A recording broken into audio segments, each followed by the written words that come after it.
अस्सलामुअलैकुम professor.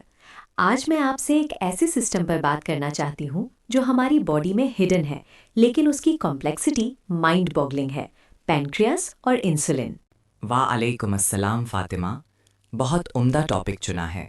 Science of Allah in the pancreas and insulin. ये वाकई इंसान की सोच से भी ज़्यादा गहराई रखता है। क्या शुरुआत है आपकी इस इंक्वायरी की? Well professor, as a bioengineering student मैं ग्लूकोज रेगुलेशन के मैकेनिज्म्स को स्टडी कर रही थी।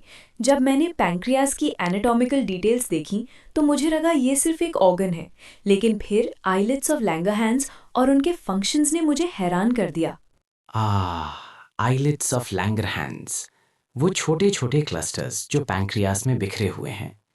क्या आप जानती हैं फातिमा, एक एवरेज अडल्ट ह्यूमन पैंक्रियास में कितने आइलेट्स होते हैं? जी, रिसर्च के मुताबिक तकरीबन 1 से 2 मिलियन आइलेट्स ऑफ लैंगरहांस होते हैं, जो पैंक्रियास के टोटल मास का सिर्फ 1-2% बनाते हैं। बिल्कुल सही। और इन मिलियन क्लस्टर्स में से हर क्लस्टर एक मुकम्मल मिनी फैक्ट्री है। हर आइलेट में मुख्तलिफ किस्म के सेल्स होते हैं, जैसे अल्फा, बीटा, डेल्टा सेल्स। सबसे अहम बीटा सेल्स हैं जो इंसुलिन बनाते हैं।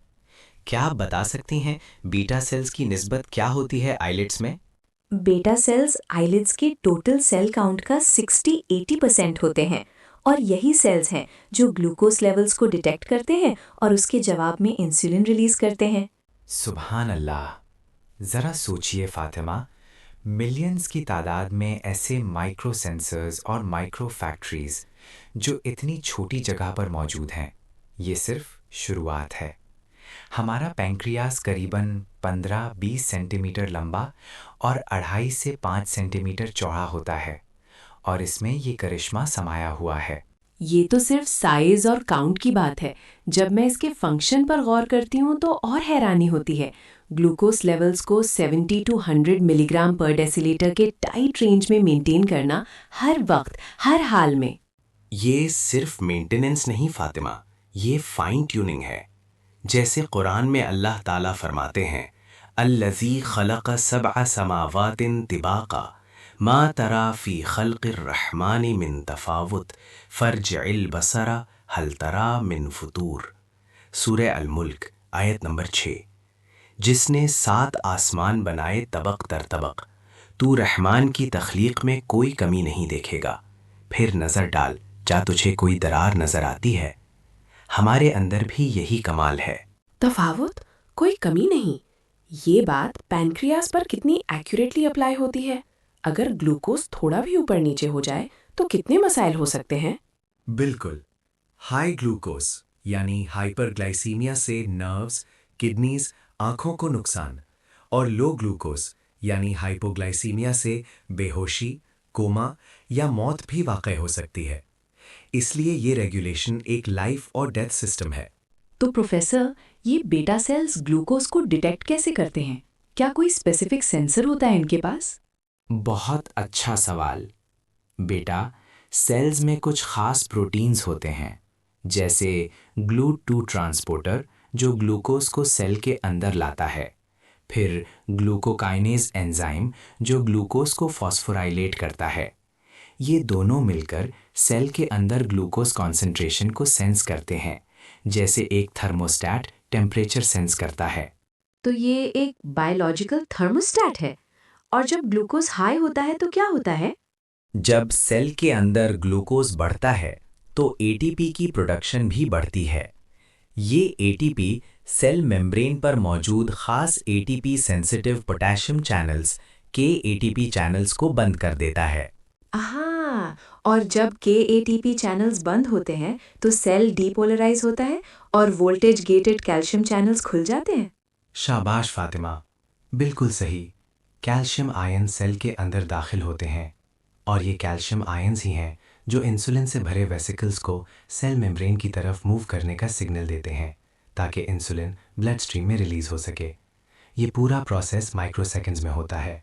सुभान अल्लाह, एक छोटे से सेल में इतना कॉम्प्लेक्स इलेक्ट्रोकेमिकल कैस्केड, और ये सब इतनी तेजी और एक्यूरेसी से होता है। ये है अल्लाह की तख्लीक की हिकमत। हर चीज़ का एक वाज़ेह मकसद, हर स्टेप का एक मुकम्मल फंक्शन। इसमें कोई बेमकसद चीज़ नहीं। ये सिर्फ एक केमिकल रिएक्शन नहीं, ये एक डिज़ाइन है, एक तदबीर है। तदबीर, मैनेजमेंट, ये तो एक इंजीनियरिंग मार्वल है। कोई ह्यूमन मेड सेंसर इतना सेंसिटिव और इतना रिलायबल नहीं हो सकता। बिल्कुल। और ये तो सिर्फ ग्लूकोज सेंसिंग और इंसुलिन रिलीज की शुरुआत है। अभी तो इंसुलिन मॉलिक्यूल की तख्लीक और उसके एक्शन की दास्तान बाकी है, जो और भी हैरत अंगीज है। ये दरअसल वफ़ी अनफुसिकुम अफला तुबसिरून, सूरह अज़्ज़ारियात 51-21, और तुम्हारी ज़ातों में भी निशानियां हैं, क्या तुम देखते नहीं, का एक जीता जागता सबूत है। सर, प्रोफेसर, अब जब हम इंसुलिन रिलीज के मैकेनिज्म को समझ चुके हैं तो मैं इंसुलिन मॉलिक्यूल की तरफ गौर करना चाहती हूँ। ये खुद में एक कॉम्प्लेक्स प्रोटीन है। ज़रूर फातिमा, इंसुलिन सिर्फ एक प्रोटीन नहीं, ये एक मास्टर की है जो हमारे सेल्स के दरवाजे खोलती है ताकि ग्लूकोज अंदर जा सके। क्या आप जानती हैं ये कितने अमीनो एसिड से बना है? जी, mature insulin molecule 51 amino acid से बना होता है, जो 2 चेन्स ए और बी में अरेंज्ड होते हैं और सल्फाइड बॉन्ड से जुड़े होते हैं। इसका मॉलिक्यूलर वेट तकरीबन 5.8 किलो डाल्टन होता है। अहसंत। ये 51 अमीनो एसिड्स की सीक्वेंस कोई रैंडम सीक्वेंस नहीं। अगर एक भी अमीनो एसिड गलत जगह हो तो इंसुलिन अपना काम ठीक से नहीं कर पाएगा। इसकी फॉर्मेशन भी एक करिश्मा है। ये प्री प्रो इंसुलिन के रूप में बनता है। एंडोप्लाज्मिक रेटिकुलम ईआर में प्रो इंसुलिन बनता है। फिर गोल्जी एपरेटस में प्रोसेसिंग होती है, जहां सी पेप्टाइड अलग होता है और मैच्योर इंसुलिन बनता है। ये पूरा प्रोसेस इनक्रेडिबल है। बिल्कुल, ये एक हाई टेक मैन्युफैक्चरिंग फैसिलिटी की तरह है, जहां रॉ मटेरियल एमाइनो एसिड से एक हाईली फंक्शनल प्रोडक्ट इंसुलिन बनाया जाता है और हर स्टेप पर क्वालिटी कंट्रोल होता है। क्या कोई ह्यूमन फैक्ट्री इतनी एफिशिएंसी और प्रिसिजन से काम कर सकती है, वो भी सेल्यूलर लेवल पर? ह्यूमन टेक्नोलॉजी में हम प्रोटीन इंजीनियरिंग करते हैं, लेकिन उसके लिए बड़े बायो रिएक्टर्स और प्योरिफाइड एंजाइम्स चाहिए होते हैं। एक सेल के अंदर ये सब खुद ब खुद हो रहा है, बिना किसी एक्सटर्नल कंट्रोल के। और सिर्फ बनाना ही नहीं, उसे स्टोर करना और सही वक्त पर रिलीज करना। इंसुलिन को जिंक आयॉन्स के साथ क्रिस्टल्स की शक्ल में सेक्रेटरी ग्रैन्यूल्स में स्टोर किया जाता है। ये क्रिस्टल्स स्टेबिलिटी प्रोवाइड करते हैं। तो ये स्टोरेज भी ऑप्टिमाइज्ड है। और जब रिलीज होता है तो इंसुलिन ब्लड स्ट्रीम में कितनी देर तक एक्टिव रहता है? इंसुलिन की प्लाज्मा हाफ लाइफ सिर्फ 5-6 मिनट होती है। ये इसलिए ताकि ब्लड ग्लूकोज लेवल्स को बहुत तेजी से कंट्रोल किया जा सके। अगर ये ज़्यादा देर एक्टिव रहे तो हाइपोग्लाइसीमिया का खतरा होगा। ये एक और मिसाल है फाइन ट्यूनिंग की। सिर्फ 5-6 मिनट? तो इसका मतलब है कि पैनक्रियाज को हर वक्त ग्लूकोज लेवल्स को मॉनिटर करना होता है और अकॉर्डिंगली इंसुलिन प्रोड्यूस और रिलीज करना होता है। ये एक closed loop feedback control system है, जैसा हम इंजीनियरिंग में डिजाइन करते हैं। बिल्कुल सही कहा। ये एक बेहतरीन मिसाल है closed loop feedback control system की। Glucose sensor, beta cells, controller, insulin production या रिलीज, एक्चुएटर, इंसुलिन इटसेल्फ, और feedback, glucose uptake by cells. हमारी सबसे एडवांस्ड आर्टिफिशियल पैंक्रियास सिस्टम्स भी इसी प्रिंसिपल पर काम करती हैं, लेकिन वो बायोलॉजिकल सिस्टम से बहुत पीछे हैं। हमारे आर्टिफिशियल पैंक्रियास सिस्टम्स में कंटिन्यूअस ग्लूकोज मॉनिटर्स यानी सीजीएम, इंसुलिन पंप्स और एक एल्गोरिथम जो इंसुलिन डोज कैलकुलेट करता है, लेकिन वो अभी भी परफेक्ट नहीं है। चलिए एक कंपैरेटिव एनालिसिस करते हैं। आपने अपनी फील्ड में आर्टिफिशियल पैनक्रियास देखा है। हमारे बायोलॉजिकल सिस्टम की सुपीरियॉरिटी 5 मेजरेबल वेज में देखिए। जी professor. Science of Allah. Artificial pancreas में एक सेंसर, एक पंप और एक कंट्रोलर, टोटल कुछ कंपोनेंट्स। बायोलॉजिकल सिस्टम में मिलियन आइलेट्स, हर आइलेट में हजारों सेल्स, हर सेल में अरबों प्रोटीन्स और ऑर्गेनल्स।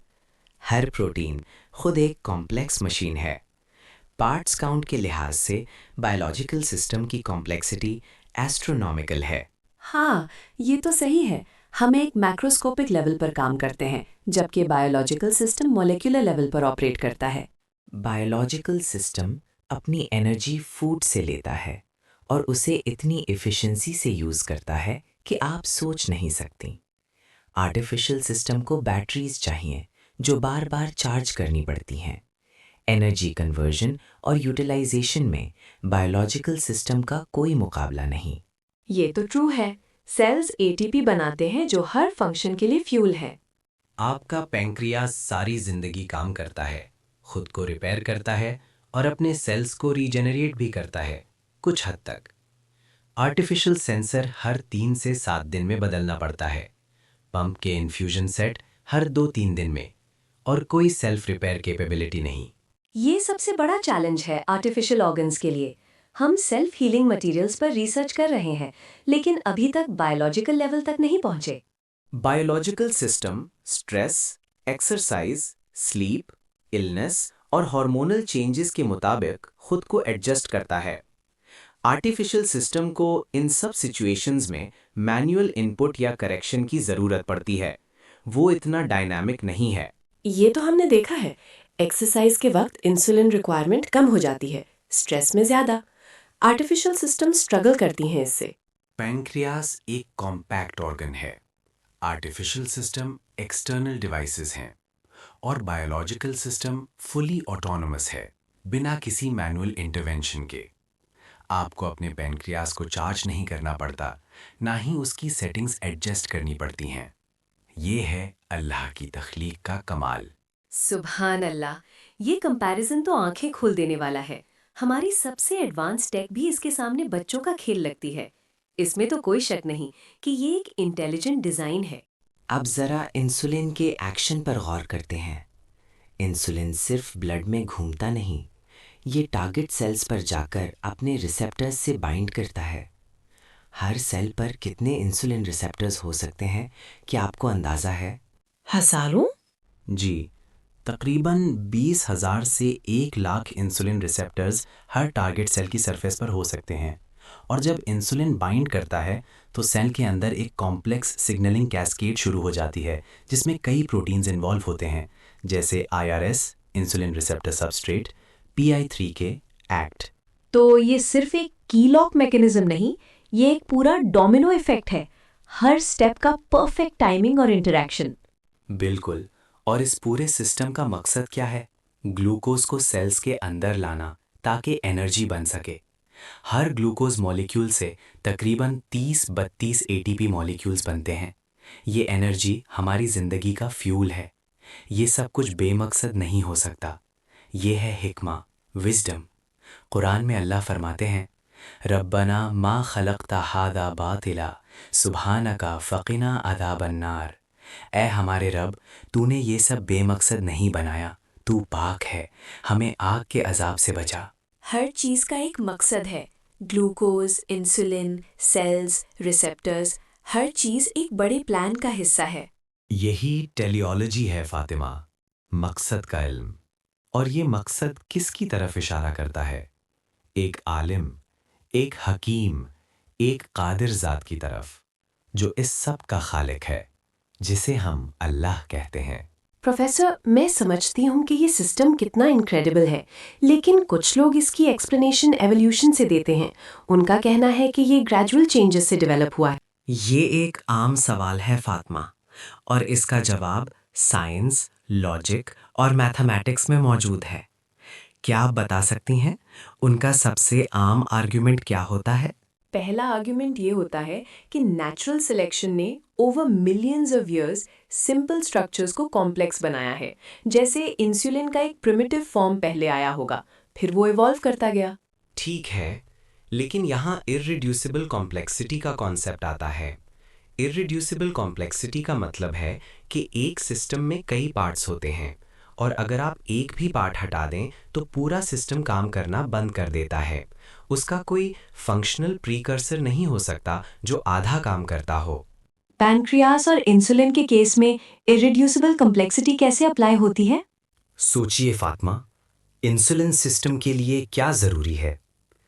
ग्लूकोज को सेंस करने वाले सेंसर्स, जिन्हें GLUT2 ग्लूकोकाइनेज कहा जाता है, इंसुलिन जीन, ईआर और गोल्जी जो इंसुलिन को प्रोसेस करें, सिक्रीटरी वेसिकल्स, इंसुलिन रिसेप्टर्स और फिर सेल के अंदर सिग्नलिंग पाथवे। अगर इनमें से कोई एक भी पार्ट मौजूद ना हो तो क्या सिस्टम काम करेगा? नहीं, अगर इंसुलिन बन जाए लेकिन रिसेप्टर्स ना हो तो वो बेकार है। अगर रिसेप्टर्स हो लेकिन इंसुलिन ना बने तो भी बेकार है। अगर सेंसर्स ना हो तो इंसुलिन सही वक्त पे रिलीज नहीं होगा। एग्जैक्टली ये सब पार्ट्स साइमल्टेनियसली फंक्शनल होने चाहिए। एक आधा इंसुलिन मॉलिक्यूल या आधा रिसेप्टर या आधा ग्लूकोज सेंसर कोई एवोल्यूशनरी एडवांटेज नहीं देगा, बल्कि नुकसान देगा। नेचुरल सिलेक्शन सिर्फ उन चीज़ों को सिलेक्ट करती है जो फंक्शनल एडवांटेज देती हैं। एक नॉन फंक्शनल सिस्टम को सिलेक्ट करने का कोई मतलब नहीं। तो इसकी रैंडम फॉर्मेशन की प्रोबेबिलिटी क्या होगी? चलिए सिर्फ इंसुलिन प्रोटीन की बात करते हैं। इसमें 51 अमीनो एसिड्स हैं।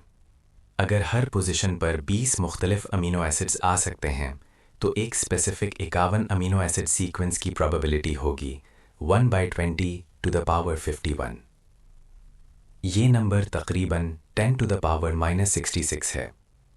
ये इतना छोटा नंबर है कि ये प्रैक्टिकल इम्पॉसिबिलिटी है। 10 raised to -66? ये तो एस्ट्रोनॉमिकल है। और ये सिर्फ इंसुलिन प्रोटीन है। इसमें अभी तक correct folding, glucose sensors, insulin receptors और पूरा सिग्नलिंग कैस्केड शामिल नहीं है। जब आप इन सब की प्रोबेबिलिटीज को मल्टीप्लाई करेंगे तो ये नंबर और भी छोटा हो जाएगा, इतना छोटा कि ये यूनिवर्स की उम्र में भी रैंडम चांस से नहीं बन सकता। लेकिन कुछ लोग कहते हैं कि इम्परफेक्ट डिज़ाइन इस बात का सबूत है कि ये एवोल्यूशन से आया है, जैसे डायबिटीज़ जिसमें पैंक्रियास ठीक से काम नहीं करता। ये इम्परफेक्ट डिजाइन का आर्ग्यूमेंट एक स्ट्रॉ मैन फैलेसी है। क्या एक कार का एक्सीडेंट हो जाए तो आप कहेंगे कि कार इम्परफेक्टली डिजाइन थी या उसके डिजाइन ने कोई गलती की थी? नहीं, बल्कि हर चीज की एक वर्किंग रेंज होती है। लिविंग सिस्टम्स भी एक्सटर्नल फैक्टर्स यानी डाइट, लाइफस्टाइल, एनवायरनमेंट और इंटरनल फैक्टर्स यानी जेनेटिक म्यूटेशन से मुतासिर हो सकते हैं। तो डायबिटीज़ या कोई और बीमारी सिस्टम के फेलियर की निशानी है, ना कि इम्परफेक्ट डिज़ाइन की। बिल्कुल, और इसमें भी हिकमत है। हमारे जिस्म की वल्नरेबिलिटीज़ हमें अल्लाह की कुदरत और उसकी हिफाजत की अहमियत याद दिलाती हैं। ये हमें अपनी सेहत का ख्याल रखने की जिम्मेदारी भी सिखाता है। अल्लाह ने हमें एक परफेक्ट वर्किंग सिस्टम दिया, अब उसकी हिफाजत हमारी जिम्मेदारी है। एक तीसरा आम आर्ग्यूमेंट ये है कि स्पेसिफाइड कॉम्प्लेक्सिटी जहां इंफॉर्मेशन कंटेंट हो सिर्फ ह्यूमन मेड चीज़ों में होती है, ना कि बायोलॉजिकल सिस्टम्स में। ये भी गलत फहमी है। स्पेसिफाइड कॉम्प्लेक्सिटी का मतलब है कि कोई चीज़ सिर्फ कॉम्प्लेक्स नहीं बल्कि उसकी कॉम्प्लेक्सिटी एक स्पेसिफिक फंक्शन को सर्व करती है। जैसे इंसुलिन जीन में डीएनए सीक्वेंस जो इंसुलिन प्रोटीन की एग्जैक्ट सीक्वेंस को एनकोड करती है। ये कोई रैंडम अरेंजमेंट नहीं, ये एक स्पेसिफिक इंस्ट्रक्शन सेट है। तो डीएनए में जो कोड है वो एक ब्लूप्रिंट है, एक सॉफ्टवेयर कोड की तरह। बिल्कुल। और ये इन्फॉर्मेशन कहाँ से आई? इन्फॉर्मेशन हमेशा इन्फॉर्मेशन से आती है, यानी एक इंटेलिजेंट सोर्स से। रैंडम प्रोसेसेस इन्फॉर्मेशन क्रिएट नहीं करते, वो सिर्फ डिसऑर्डर बढ़ाते हैं। ये फाइन ट्यूनिंग भी इन्फॉर्मेशन है। ग्लूकोज लेवल्स का 70-100 mg/dl पर मेंटेन होना कोई रैंडम रेंज नहीं, ये एक स्पेसिफाइड टारगेट है। ये तो वाकई सोचने पर मजबूर करता है। इरिड्यूसिबल कम्प्लेक्सिटी, स्पेसिफाइड कम्प्लेक्सिटी और प्रोबेबिलिटी कैलकुलेशंस, ये सब एवोल्यूशनिस्ट आर्ग्यूमेंट्स को कमज़ोर कर देते हैं। ये सिर्फ कमज़ोर नहीं करते फातिमा, बल्कि ये इस बात का अटल सबूत है कि ये सिस्टम एक अजीम खालिक की तख्लीक है, एक ऐसे खालिक की जिसका इल्म, कुदरत और हिकमत बेमिसाल है। जैसा कि कुरान में अल्लाह ताला फरमाते हैं, वफ़ी अनफुसिकुम अफला तुबसिरून, सूरह अज़ारियात 21। और तुम्हारी ज़ातों में भी निशानियां हैं, क्या तुम देखते नहीं? अब तो ये आयत और भी गहराई से समझ में आ रही है। हमारे अंदर ही इतने साइंस हैं। हर सेल में, हर मॉलिक्यूल में, हर सिस्टम में उसकी निशानियां हैं। बस हमारी नज़र और दिल को खोलने की ज़रूरत है। ये इल्म सिर्फ साइंटिफिक फैक्ट्स नहीं, ये ईमान की तरफ ले जाने वाला रास्ता है। प्रोफेसर, जब 1400 साल पहले कुरान नाजिल हुआ था तब तो लोग इन मोलेक्युलर डिटेल्स से वाकिफ नहीं थे, तो कुरान में ऐसी कौन सी आयत हैं जो इस बात की तरफ इशारा करती हैं? बहुत अच्छा सवाल फातिमा। कुरान अपनी यूनिवर्सल विजडम के साथ इंसान को हमेशा उसके अंदर और उसके इर्द गिर्द की दुनिया में गौर करने की दावत देता है। कुछ आयतें तो बिल्कुल सीधे इशारा करती हैं। पहली आयत जो अभी हमने जिक्र की, वफ़ी अनफुसिकुम अफला तुबसिरून, सूरा अज़्ज़ारियात 51-21, यानी और तुम्हारी ज़ातों में भी निशानियां हैं, क्या तुम देखते नहीं? पैनक्रियास और इंसुलिन का ये पूरा सिस्टम हमारी ज़ात का ही हिस्सा है और ये अल्लाह की कुदरत की निशानी है। ये तो बिल्कुल डायरेक्ट है। दूसरी आयत, सनुरीहिम आयातिना फिल आफाकी वफ़ी अनफुसिहिम हत्ता यतबय्यन लहुम अन्नहुल हक़, सूरह फुस्सिलत आयत 53। हम उन्हें अपनी निशानियाँ आफाक में यानी दुनिया के किनारों में और उनकी ज़ातों में दिखाएंगे, यहाँ तक कि उन पर वाज़ेह हो जाए कि ये कुरान ही हक़ है। ये आयत वक्त के साथ इल्म की गहराई को बताती है। तो जैसे जैसे साइंस तरक्की करेगी उतना ही कुरान का हक होना वाज़ेह होगा। बिल्कुल, और यही हम देख रहे हैं। तीसरा सूरह आले इमरान 3:1-91, जहाँ फरमाया गया, रब्बना मा खलक़्ता हाज़ा बातिला सुब्हानका फ़क़ीना अज़ाबन नार। ए हमारे रब, तूने ये सब बेमकसद नहीं बनाया, तू पाक है, हमें आग के अजाब से बचा। पैनक्रियास और इंसुलिन का हर फंक्शन, हर डिटेल एक वाज़ेह मकसद रखता है। मकसद, टीलियोलॉजी, कुरान ने 1400 साल पहले ही इस बात की बुनियाद रख दी थी। चौथी आयत सूरह अल मुल्क 67-3, जहाँ अल्लाह ताला अपनी तख्लीक की परफेक्शन का जिक्र करते हैं। अल्लज़ी खलक़ा सबआ समावातिन तिबाक़ा मा तरा फ़ी ख़ल्क़िर रहमानि मिन तफ़ावुत फ़र्जिअल बसरा हल तरा मिन फुतूर। जिसने 7 आसमान बनाए तबक दर तबक, तू रहमान की तख्लीक में कोई कमी नहीं देखेगा, फिर नज़र डाल, क्या तुझे कोई दरार नज़र आती है? इस आयत में तफावत यानी डिस्क्रेपेंसी, फ्लॉ का ना होना, पैंक्रियास की फ्लॉलेस डिज़ाइन पर बिल्कुल फिट बैठता है। कोई कमी नहीं, ये तो इंजीनियरिंग परफेक्शन है। पांचवी आयत सूरा नहल, सूरा नंबर 16, आयत नंबर 10 से 13 में अल्लाह ताला मुख्तलिफ नेमतों का जिक्र करते हैं और कहते हैं कि इन सब में निशानियां हैं उन लोगों के लिए जो गौर करते हैं। हमारे जिस्म की सेहत और उसके अंदर के सिस्टम्स भी इन नेमतों में से हैं। कुरान इंसान को तफक्कुर यानी कॉन्टेम्पलेशन और तदब्बर यानी डीप रिफ्लेक्शन की दावत देता है। तफक्कुर, जैसा कि हदीस में आता है, तफक्कुर सात खैरुन मिन इबादत सना, 1 घंटे का गौर व फिक्र 1 साल की इबादत से बेहतर है। बिल्कुल, ये हदीस हमें इल्म और अक़ल का इस्तेमाल करते हुए अल्लाह की कुदरत पर गौर करने की तरगीब देती है। कुरान में खल्क़, आयात, हिकमत, तदबीर जैसे अरबिक रूट वर्ड्स बार बार आते हैं जो साइंस के कॉन्सेप्ट से हैरत अंगेज़ तौर पर मिलते हैं। तो ये सिर्फ किताबें दीन नहीं, ये किताबें इल्म भी है जो हर दौर के इंसान को अपने अंदर और बाहर की दुनिया को एक्सप्लोर करने की हिदायत देती है। यही तो कुरान का कमाल है फातिमा। ये 1400 साल पहले भी रेलेवेंट था और आज भी रेलेवेंट है। बल्कि आज जब हम मॉलिक्यूलर लेवल पर चीज़ों को समझ रहे हैं तो कुरान की आयतें और भी गहराई से समझ में आती हैं। ये हमारे इल्म को ईमान में बदल देता है। यही कुरान का मिरेकल है। मैंने कभी इस तरह से कुरान को नहीं देखा था। साइंस और कुरान का ये इंटीग्रेशन तो रूह को तस्कीन देता है। प्रोफेसर, आज की इस गुफ्तगू ने मेरे अंदर एक अजीम तब्दीली लाई है। पहले मैं इन सिस्टम्स को सिर्फ साइंटिफिक फिनोमेना समझती थी, लेकिन अब मैं इनमें अल्लाह की निशानियां देखती हूँ। मेरे लिए ये एक माइंड ब्लोइंग रेवलेशन है। अल्हम्दुलिल्लाह फातिमा, यही तो इस इल्म का मकसद है। जब इल्म ईमान में बदलता है तो इंसान की ज़िंदगी का मकसद वाज़ेह हो जाता है। ये इल्म से ईमान और फिर एहसान यानी एक्सीलेंस का सफ़र है।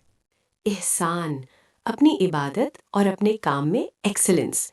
जब मैं अपने पैनक्रियाज और इंसुलिन को देखती हूँ तो मुझे एहसास होता है कि अल्लाह ने हमें कितनी बेहतरीन तख्लीक में बनाया है। बिल्कुल। तो इसका मतलब है कि हमारा मकसद सिर्फ खाना पीना और सोना नहीं, हमारा मकसद है अल्लाह को पहचानना, उसकी इबादत करना और उसकी दी हुई नेमतों का शुक्र अदा करना। हमारी सेहत, हमारा जिस्म, ये सब अल्लाह की अमानत हैं। इस अमानत की कदर करना और उसकी हिफाजत करना हमारी जिम्मेदारी है। हेल्दी लाइफस्टाइल, सही खाना, ये सब भी इबादत का हिस्सा बन जाते हैं जब हम इनमें अल्लाह की कुदरत देखते हैं। बेशक, और ये इल्म हमें तौहीद का दर्स देता है। जब आप पेनक्रियास और इंसुलिन की इर्रेड्यूसिबल कम्प्लेक्सिटी देखती हैं, तो क्या आपको लगता है कि ये 2 या 3 खुदाओं का काम हो सकता है या किसी रैंडम चांस का? हरगिज़ नहीं प्रोफेसर।